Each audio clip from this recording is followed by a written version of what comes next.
So the workout I chose was a squat, and for goal one, the main thing, the main goal is to control and reduce pain.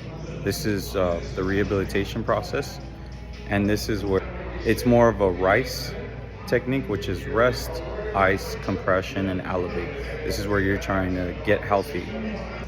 Then phase two is where the training kind of begins. It's where mobility and the healing process. So here, an individual will start to learn how to squat, but they won't go full range of motion. They're gonna slightly just go down as far as they can and then work back up, and it's all controlled. You're not trying to move fast.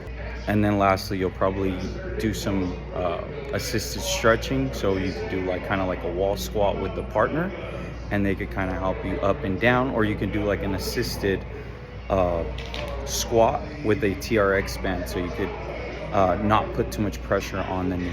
Then we go into phase three, which would end up being strengthening. You work on balance, you work more on coordination. You can actually get onto a squat rack. First movement I would recommend though would have to be a single leg press. The single leg press will help them strengthen the MCL, the knee, and the hamstrings, and all the muscles on the leg to strengthen. Lastly, you would also go into a full deep range of motion squat, just to make sure you have that full mobility, that full range, and make sure you're strengthening it. And then phase four is when you return to full normal activities. You're going through weights, you're going through a sport-specific training.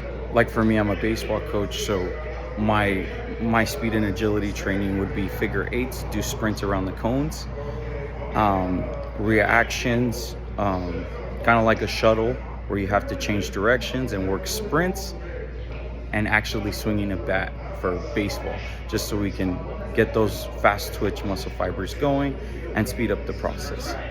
And yes, thank you.